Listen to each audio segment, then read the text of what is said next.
Tollymore, A Place to Ponder and Pray, by Peter Hoover. Chapter 9, The Choice. It did not take Australian settlers long to discover that most gum trees, eucalypts, produced a timber that could hardly be used for building, or for that matter, almost for anything. Far too hard and difficult to saw, it quickly warped in the sun, shrank or twisted. Just good to burn, Robbie Quiggin had told the Blackwells when they moved to Wellington County. But thankfully, still a bit tricky to use, Tasmania also produced many valuable woods, by far the most outstanding being the Huon pines. These most amazing trees simply do not rot, Robbie told Edwin. As far as we can tell, in the water, lying on the ground, used for ships, it just never rots. How do you know? Edwin had wondered sceptically. All you need to do is count the rings. Cut crosswise. You see hundreds upon hundreds upon hundreds of rings. Every ring signifies a year. In other words, these giants are not only really nice to deal with, sort of like pines in England, but they are easily 1,000, or some of them almost 2,000 years old.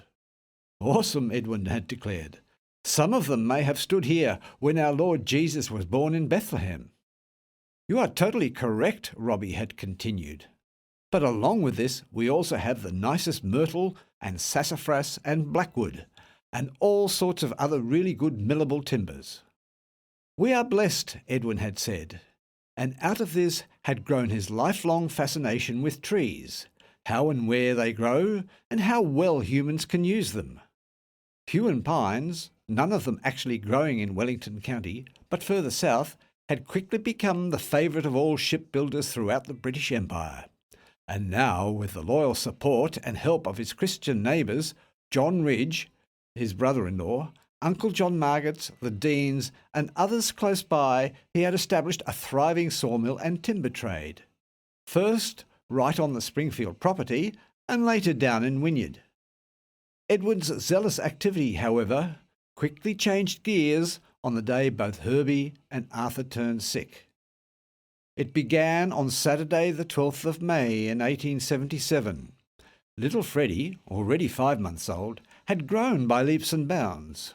A bit fretful by now, Mary presumed he was cutting teeth. Herbie, already 4 years old, had many things to say and loved playing outside with his younger brother Arthur. This Saturday, Edwin, still stacking timber to dry, and Mary, busy with brushing shoes, cooking for the following fellowship meal, cleaning and filling the lamps, had little time to keep their eyes on the boys. Filling the wood box, she suddenly remembered, would be something the boys could help. But then, where are those boys? Sitting on the porch listlessly, she found them. Nothing to do any more, she asked, surprised. What about helping me with filling the wood box? Usually Herbie, happy to help with an important job, helped gladly. But now, in a small voice, he said, "My tummy hurts." Mary felt his brow. "You don't feel warm," she told him, but noticing his changed expression, she led him to lie on the couch.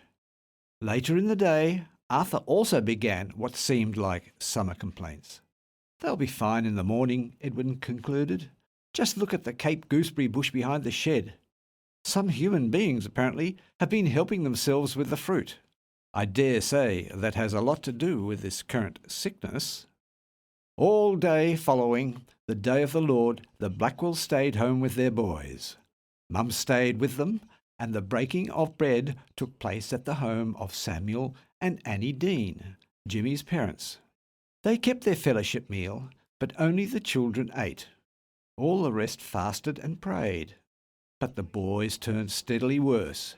During the night and into the wee hours of the morning, Edwin and Mary caught little sleep.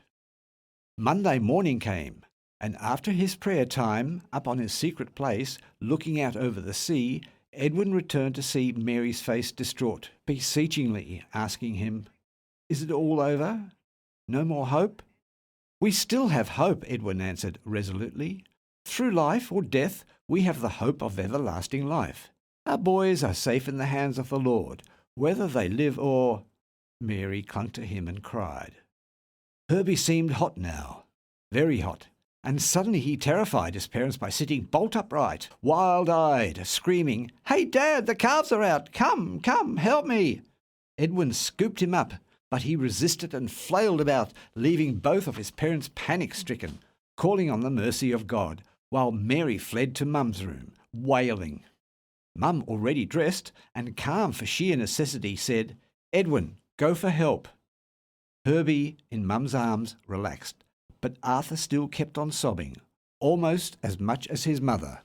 Outside, the sound of hoofbeats faded as Edwin on King Howell disappeared down the trail to Uncle John's. Down on the Margetts' farm, Aunt Emma heard and then saw him come.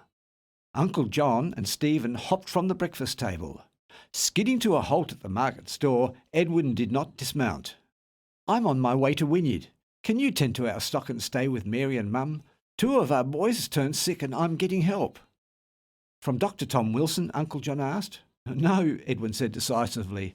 "I do not trust him. He cheats and drinks. I am not even sure if he really cares for the sick." Wheeling about, and in leaving, he shouted back, "I'm going for Palfreyman." "Brother Palfreyman," Aunt Emma and Stephen declared together in amazement. "No doubt," Uncle John said. "Even though they now live down the coast at Penguin, he can contact him on the wire." That, incidentally, was also Edwin's plan. But when he dismounted at the Wynyard telegram office, he learned that the coastal village of Penguin had not yet become connected. "There is a way, though," the kindly middle-aged lady behind the desk said. "You can send the message on the wire to Ulverston, and from there, only 6 miles from Penguin, they can send a rider with the message." Inwardly, Edwin groaned, but once again, calling on the Lord, he found himself saying, "Thank you. Right. I, Palfreyman. Please come. Sick children." By the time Edwin came back to Springfield, Herbie no longer spoke or cried. He seemed to struggle for air and kept groaning. Was that in pain? While Mum kept rocking him gently in her motherly arms. Edwin relieved Mary, hollow-eyed by now and silent, by picking up little Arthur, not even quite 2 years old. No food for the Blackwells on Monday. Far away on the coastal trail from Penguin, through Sulphur Creek, through Heybridge, through Ivanhoe, and through Emu Bay and Somerset, came a man, white-haired by now. Bent over his horse's back came a rider. Pounding, pounding, pounding hoofbeats. Up through Wynyard, the ford on the Inglis, fortunately at low tide. He came, Brother Isaac Palfreyman, but he came just after midnight, and he came a bit too late. Herbie had drawn his last long shuddering breath, 6:30, Monday evening. He died in Edwin's strong arms. Brother Palfreyman prayed with the Blackwells, calm, still Britishly proper, yet loving. Goodwill shining through, and oh how much he was needed at the time. "The Lord has given," he said gently, "and the Lord has taken away. Blessed is the name of the Lord." For hours and hours Brother Palfreyman tried what he could to relieve the suffering of little Arthur. "Gastric fever," he pronounced the verdict. Had the little boys eaten poisonous mushrooms? Was it a form of cholera? Nobody knew for sure, but whatever Brother Palfreyman tried, it did not seem to make any difference. Uncle John and Stephen, John Ridge, Jimmy Dean, and his young brother Jack, still unmarried, took turns digging a grave at Tollymore, and before they finished, they received a word to widen the grave a bit. There will be a double coffin in the grave. Little Arthur, who had already learnt to speak, still cuddly and cute, died in Mary's arms on Tuesday afternoon. She could not relinquish him, although she had not slept decently for 3 nights. All day Tuesday, Arthur, struggling to breathe, seemed to have been in a coma, not responding, not opening his eyes, although he still clung to Mary and whimpered when she needed to leave him briefly. Then, unbelievably, almost like a dream, just before he drew his last breath, he suddenly seemed to come to. He opened his eyes wide. He seemed surprised, but flashed his parents the most heavenly smile, a wide, happy smile. And then he was gone, to eternity. Uncle John Margetts rode down to Wynyard to call for the magistrate, also coroner, to come. Brother Fulfilment the next morning, Wednesday the 14th of May 1877, a cold fall day with a wind and intermittent showers, spoke to the gathering crowd in the little Grove Chapel at Tollymore. This, brothers and sisters, grieving parents and grandparents and relatives, is only the first and least important death, he said. In fact, we can hardly even call it death. And thankfully, this is the only and temporary death those dear little boys will ever experience. Then, this little transition will be swallowed up by the victory of everlasting life. Edwin and Mary believed. They clung to this belief, but it was hard. Oh, how much easier it could have been if they could have closed off the memories that swamped their minds with scenes and sounds and the soft, warm feeling of those little bodies, now serene. Still cute, adorable, but stiff and cold. Mary could cry and did. Edwin led her, holding little Freddie in his right arm, to the open grave. One grave for two. Mum Blackwell, her own parents and sisters, Jimmy and Annie Dean with their two little ones, John and Caroline Ridge with four, the Margetts, the Dowlings, the Smiths, the Frasers, the Wigmores and Wades came to stand with the Blackwells in the gusty rain. The women shielded themselves and little ones with their shawls as best as they could. All the men, however, blonde, black and otherwise, stood bareheaded and bowed, as Brother Fulfilment led in prayer while the ropes went down. The thump of the falling earth as the young men shovelled in, and the frail singing of those dear neighbours trying to sing, neither Mary nor Edwin could ever forget. God of the living, Edward standing in Tollymore next to the markers of George and Tommy and Dad. What were these neighbours really saying? God of the living, in whose eyes unveiled thy whole creation lies. All souls are thine, we must not say that those are dead who pass away from this world of flesh set free. We know them living unto thee. Not spilt like water on the ground, not wrapped in dreamless sleep profound, not wandering in unknown despair beyond thy voice, thine arm, thy care, not left to lie like fallen trees, not dead, but living unto thee. Not spilt like water, not lying like fallen trees, but living? Really? Edwin's mind raced, standing at the grave of his sons, while all of his best friends, his dear brother-in-law, all hearty and hale, rapidly, relentlessly kept on shovelling in the rain. Thy word is true, thy will is just. To thee we leave them, Lord, in trust. And bless thee for the love which gave thy Son to fill a human grave, that none might fear that world to see, where all are living unto thee. O breather into man of breath, O holder of the keys of death, O giver of the life within, save us from the death of sin, that body, soul, and spirit be for ever living unto thee. Thy word is true, thy will is just. Holder of the key of death, Edwin heard, and asked God for understanding. Strangely, years later, neither Mary nor Edwin could remember much of what happened that day, coming back from Tollymore, wet, cold, and exhausted. Yes, the neighbours came and helped with the food, the livestock, the chickens, and to be sure, they took very good care of little Freddie and Mum. After all had gone, and before Edwin blew out the lamp, they had a precious time together, little Freddie sound asleep, and everything else quiet. Far too quiet. He drew Mary close, and they prayed. It was hard to know what to say to God, but they both realized that was not important, so they prayed together in silence. During much of the night it rained, not a stormy, frightful rain like they come in the winter, the kind that brought down the ring-barked trees and threatened to lift the roof, but a steady, musical rain. A rain of peace, and the Blackwells slept. They slept much better now than they had slept for a long time. In the morning, in spite of the mud, and now that the rain had stopped for the moment, Edwin found his way up to his secret place, looking far out over the sea, where the horizon bowed as an orb. He looked at the northeastern horizon, where the winter sun would rise. Still not thinking of many words to share with God, Edwin did, however, strongly recognise the incoming strength and courage and even hope that came in the presence of God. A scripture, was that from Job, came to him. The Lord gave, and the Lord hath taken away. How did that go? Oh yes, he suddenly remembered. Blessed be the name of the Lord. As soaked as the newly cleared land still lay, he felt compelled to fall on his knees and pray. Yes, Lord, in spite of what has happened and how it has gone in this new land, I want to praise you, Lord. I want to serve you with all I have, and I want to be with you forever. Grief is slow work, Brother Porphyman had said at Tollymore. This grief may not even be the only one. Our life is uncertain and often difficult, but everything depends on what we make of it.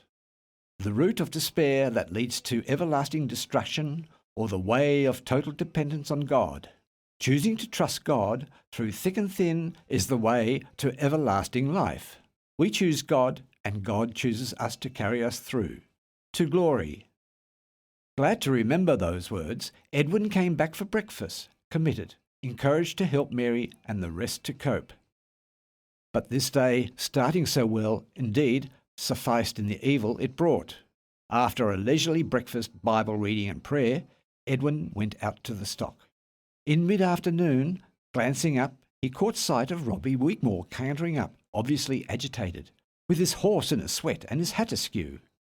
Edwin knew at once that he needed to say something, but did not know how. A young man who had just cleared the land west of Tollymore, another world-class ocean view, tended to stutter a bit, particularly if excited. They are here. Who's here? The police. With bits and pieces, Edwin worked it out, and with a few words for Mary, Mum and Caroline Ridge left standing open-mouthed at the door, he saddled King Howell in seconds to join Robbie Wigmore to return to Tollymore at once. It was true. Rather than trying to tell the story in my own words, I will append it here, a public letter written by Uncle John Margetts the very day on which it happened. He could write well, in proper, yet somewhat ponderous Victorian speech. I hope you can read it and comprehend. Uncle John mailed this document, one part of it appearing here, to the daily papers of both Launceston and Hobart Town, the Launceston Examiner and the Hobart Town Herald. It made a stir, but what exactly came of it?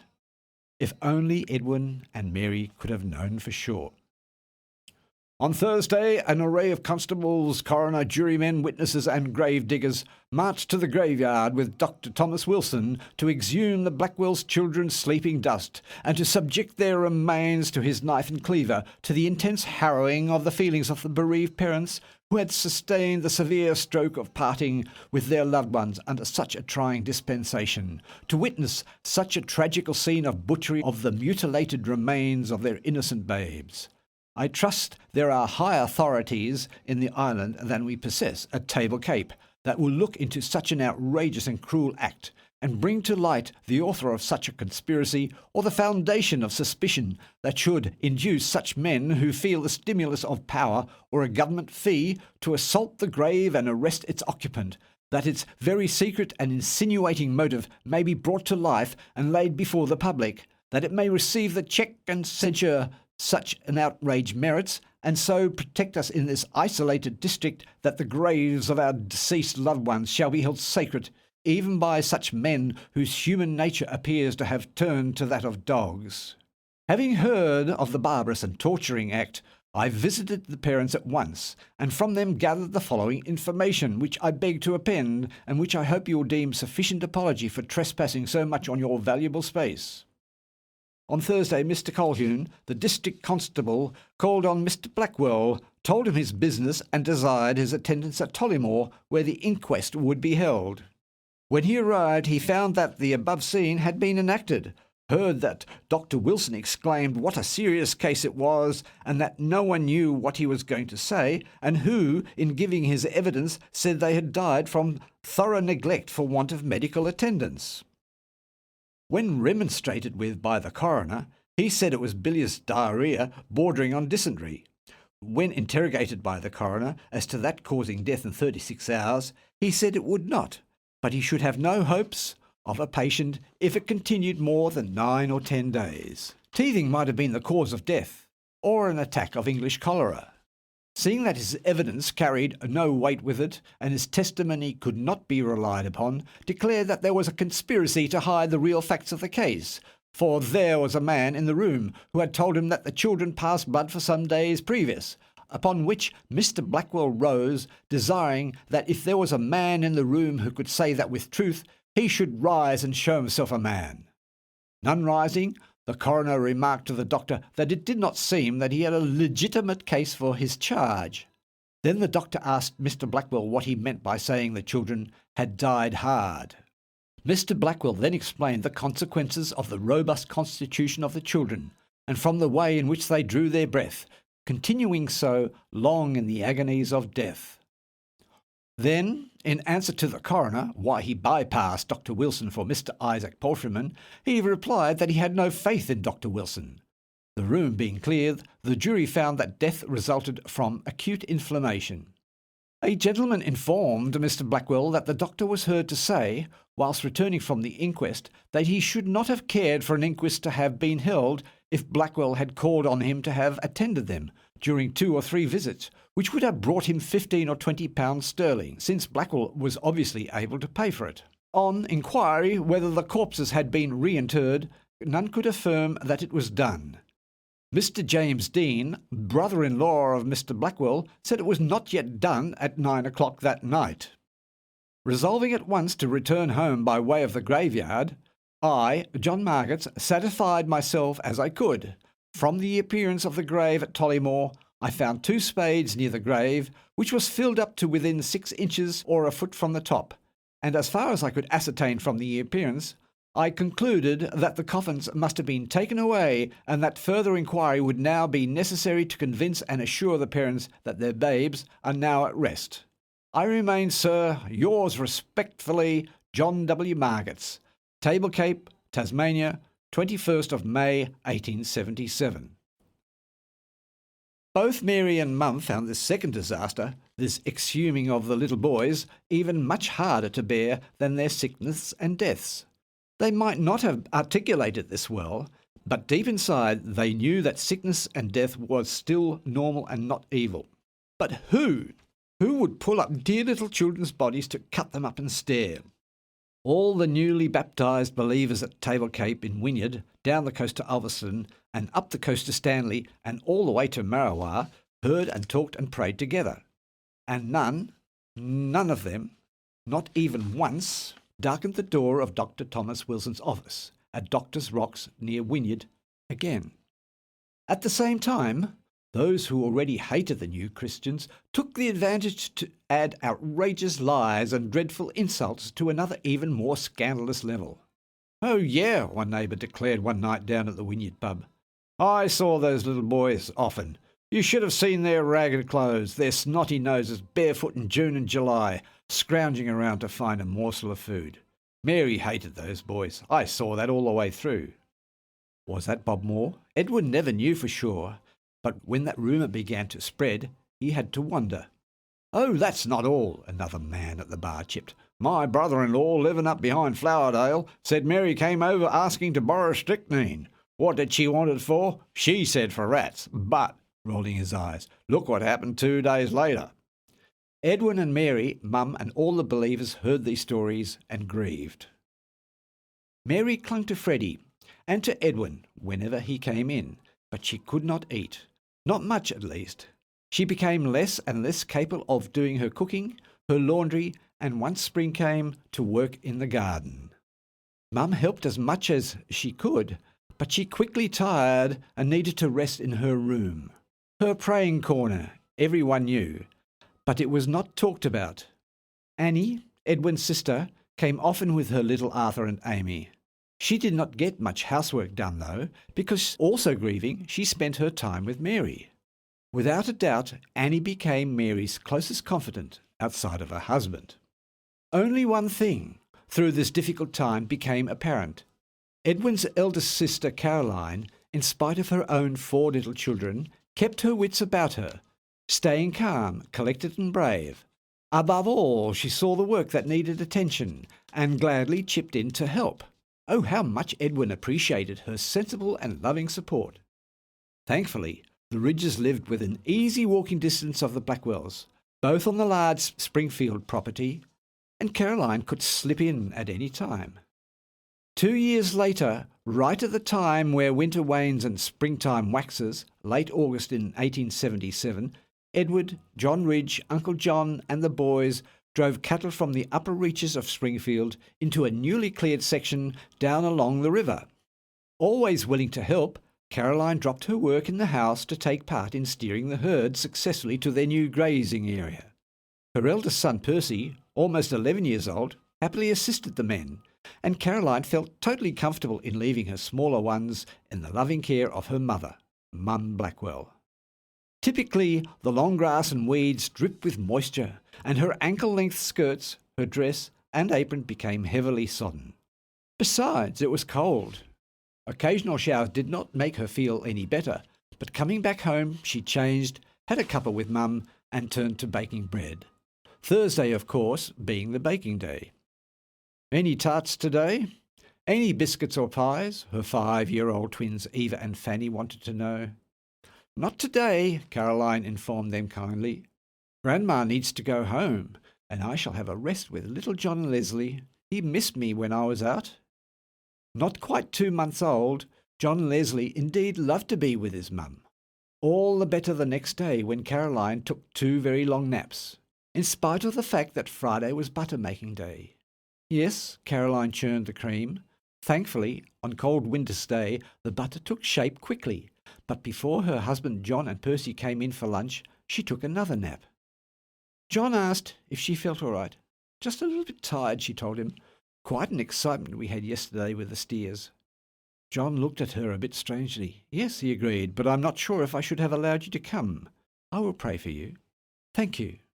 Caroline indeed felt grateful for his understanding and care.